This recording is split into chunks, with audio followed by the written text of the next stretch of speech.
Welcome to the Computer Build Guide 2017. In this tutorial, you will see the various parts of the computer, how to assemble it all together to make your very own computer. Building a computer is simple. All the parts are like Legos in terms of how they attach together, just very expensive pieces of Legos. The only tools you will need for this is a screwdriver, clean and clear space, and an anti-static wristband if you have one. Up first, we will install the front I/O to get it out of the way and make it easier on yourself.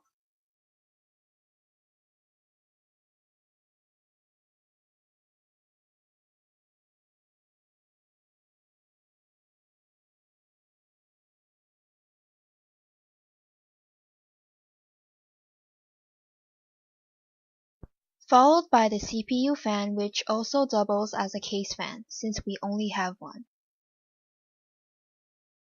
Once that is completed, we will install the motherboard onto the case. This requires extra care, as you have to align the holes on the motherboard with the stand-up holes that come built with the case. The stand-ups are for the pins on the back of the motherboard to knot any metal on the case so it does not short circuit. The amount of the screws needed depends on the size of the motherboard.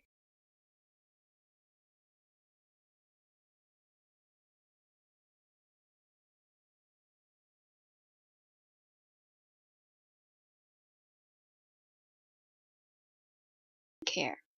First, you will put the lever by the socket back and align the CPU down with the matching corner. Place the CPU in the correct order with the socket, and push the metal lever all the way down.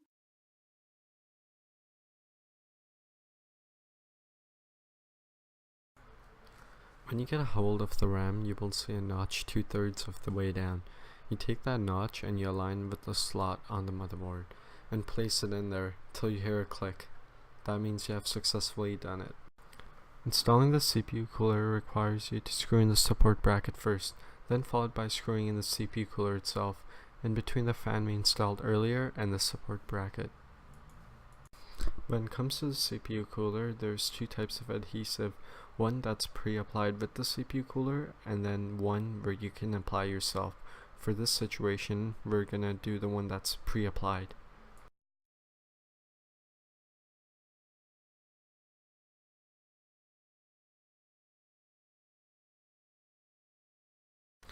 After the CPU cooler is completed, we're going to install the power supply. Power supply provides power to the entire computer and all the various components. And for this, all we do is we slide the power supply into place, and when you hear a click, and afterwards we're just going to screw it in.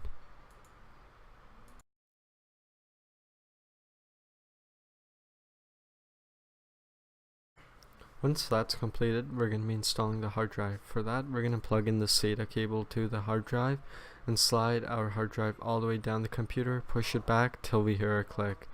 And that means you have successfully installed it. At this stage, we're going to also install the floppy reader since it's on the path to installing our CD drive. The CD drive is the next thing to be completed. For this, we are going to plug our power cable and SATA cable to it. Slide it down the bracket and push it forward to set in place.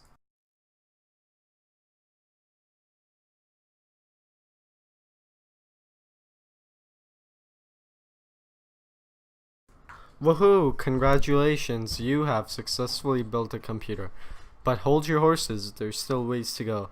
This part is an important one. It's wiring. Wiring can be done as loosely or clean as you desire, but a good builder would want to have clean cable management. For this part, we're going to be plugging in all those loose or unwired cables that we have hanging around.